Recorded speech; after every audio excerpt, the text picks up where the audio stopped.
Hello friends, M के learning अड्डा आपका हार्दिक अभिनंदन करता है। कैसे हैं आप? आज हम बात करेंगे हिंदी के शब्दों के विषय में। जैसे शब्द क्या हैं, शब्दों का वर्गीकरण किस आधार पर होता है तथा शब्द कितने प्रकार के होते हैं। तो चलिए शुरू करते हैं आज का महत्वपूर्ण टॉपिक, हिंदी शब्द विचार। तो चलिए जानते हैं शब्द क्या होते हैं। एक या एक से अधिक वर्णों से बनी हुई स्वतंत्र सार्थक ध्वनि शब्द कहलाता है।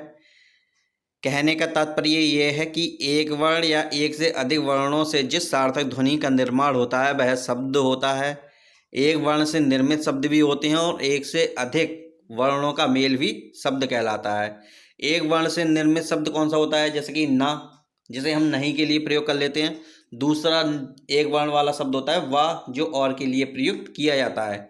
और एक से अधिक वर्णों का जो मेल होता है उनसे बने हुए शब्दों की संख्या असंख्य होती है, जैसे कि भालू, पुस्तक, पवन। अब शब्दों का वर्गीकरण जानने की कोशिश करते हैं कि शब्दों का वर्गीकरण किस आधार पर होता है। तो नंबर 1, व्युत्पत्ति, बनावट या रचना के आधार पर। इस आधार पर शब्द 3 प्रकार के होते हैं: रूढ़ शब्द, यौगिक शब्द, योग रूढ़ शब्द। रूढ़ शब्द क्या होते हैं? जो शब्द किसी अन्य शब्दों के योग से ना बने हों और किसी विशेष अर्थ को प्रकट करते हों तथा उनके टुकड़ों का कोई अर्थ ना हो, ऐसे शब्द रूढ़ शब्द कहलाते हैं। कहने का मतलब यह है कि रूढ़ शब्द ऐसे शब्द होते हैं जो किन्हीं अन्य शब्दों से मिलकर ना बनते हों, और ऐसे शब्द अगर उनको टुकड़ों में विभाजित कर दिया जाए तो उन टुकड़ों का कोई अर्थ ना रहे, ऐसे शब्द ही रूढ़ शब्द कहलाते हैं। जैसे कि कमल, कमल के टुकड़े कर दें तो का, मा, ला, इनका कोई विशेष अर्थ नहीं होता, तो ये रूढ़ शब्द होता है। दूसरा, यौगिक शब्द। ऐसे शब्द जो दो या दो से अधिक सार्थक शब्दों के मेल से बने हुआ एक योग होता है उसे शब्द कहते हैं, यौगिक शब्द कहते हैं। यानी कि दो या दो से अधिक सार्थक शब्दों को जब हम मिलाकर एक नए शब्द का निर्माण करते हैं वो यौगिक शब्द कहलाता है। जैसे कि राज प्लस पुरुष, राज पुरुष हो जाता है। तीसरा जो होता है वो योग रूढ़ शब्द होता है। ऐसे यौगिक शब्द जो सामान्य अर्थ को नहीं बल्कि विशेष अर्थ को प्रकट करते हैं, यानी कि दो या दो से अधिक शब्दों का जो यौगिक होता है वो किसी सामान्य अर्थ को नहीं बल्कि विशेष अर्थ को जब प्रकट करता है तो ऐसा योग रूढ़ शब्द कहलाता है। जैसे कि गज, गज मीन्स हाथी, आनन, आनन मीन्स मुख। गज और आनन को मिलाकर गजानन बनता है, जो गणेश का पर्यायवाची है।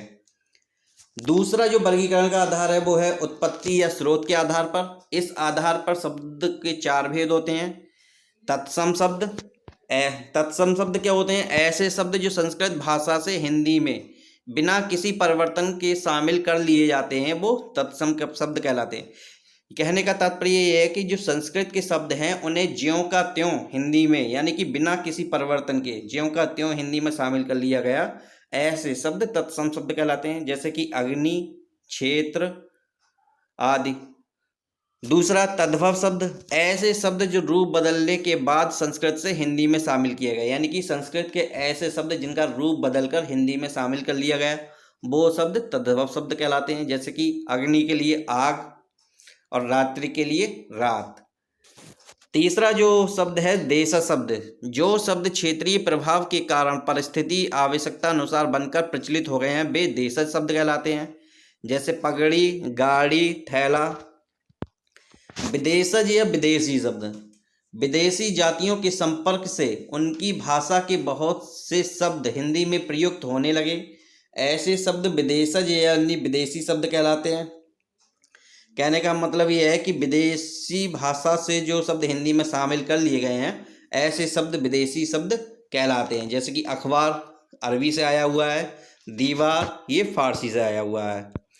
अब तीसरा वर्गीकरण का जो आधार है वो है अर्थ के आधार पर। अर्थ के आधार पर शब्दों के 2 भेद होते हैं, एक सार्थक शब्द और निरर्थक शब्द। जिन शब्दों का कुछ ना कुछ अर्थ निकलता है वो सार्थक शब्द होते हैं, जैसे कि थैला, रोटी, पानी आदि। निरर्थक शब्द, जिन शब्दों का कोई अर्थ नहीं निकलता वो निरर्थक शब्द कहलाते हैं। जैसे कि थैला, वैला, बैला शब्द हो जाता है, निरर्थक है। रोटी, वोटी, तो वोटी भी निरर्थक है। पानी, वानी बोल देते हैं तो पानी सार्थक होगा, वानी जो है वो निरर्थक शब्द होगा। अगला जो वर्गीकरण का आधार है वो रूप रूपांतरण के आधार पर होता है। इस आधार पर शब्द के 2 भेद होते हैं, एक विकारी शब्द, दूसरा अविकारी शब्द। विकारी शब्द क्या होते हैं? जिन शब्दों का रूप परिवर्तन होता रहता है, यानी कि जिन शब्दों का रूप बदलता रहता है, रूप विशेषण के आधार पर, समय के आधार पर, लिंग के आधार पर उनका रूप परिवर्तित होता रहता है, ऐसे शब्द विकारी शब्द कहलाते हैं, अर्थात उनमें विकार उत्पन्न होता रहता है। जैसे तुम की जगह तुम्हें, तुमको, तुम्हारे। नोट: विकारी शब्दों में, यानी कि विकारी शब्दों में संज्ञा, सर्वनाम, विशेषण, क्रिया ये शामिल रहते हैं, क्योंकि इनमें विकार उत्पन्न होता रहता है। दूसरा आता है अविकारी शब्द, जिन शब्दों के रूप में कोई परिवर्तन नहीं होता, अर्थात उनमें कोई विकार उत्पन्न नहीं होता, ऐसे शब्द अविकारी शब्द कहलाते हैं। वो शब्द ज्यों के त्यों रहते हैं, उनमें कोई भी विकार उत्पन्न नहीं होता, उनमें कोई भी रूप परिवर्तन नहीं होता। जैसे यहाँ, वहाँ, किंतु, लेकिन, नित्य, प्रति, ये सब अविकारी शब्द हैं, क्योंकि इनका प्रयोग ज्यों का त्यों होता है। अगर इनका रूप परिवर्तन कर दिया जाए तो उनका कोई अर्थ नहीं रहता, तो इसलिए ये सब अविकारी शब्द हैं। अविकारी शब्दों में किसे शामिल करते हैं? अविकारी शब्दों में क्रिया विशेषण, संबंध बोधक, समुच्चय बोधक, विस्मयादि बोधक आदि इनको शामिल कर लेते हैं। अगला है प्रयोग के आधार पर, यानी प्रयोग के आधार पर शब्द कितने प्रकार के होते हैं? प्रयोग के आधार पर शब्दों के 8 भेद होते हैं। संज्ञा, सर्वनाम, विशेषण, क्रिया ये विकारी हैं। क्रिया विशेषण, संबंध बोधक, समुच्चय बोधक, विस्मयादि बोधक ये अविकारी शब्द हैं।